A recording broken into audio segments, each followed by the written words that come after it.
στολές πάντως από όλα τα παραμύθια εδώ στον παραμυθικό κόσμο. Είναι τα παιδιά στη φάση που το παραμύθι είναι όλη τους η ζωή.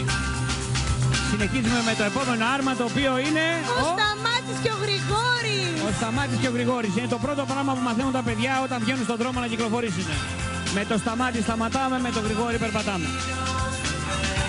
Και το 8 είναι από μακρινή συμμετοχή που είναι πίσω είναι από το άρμα. Άργος, τα αργοκίνητα.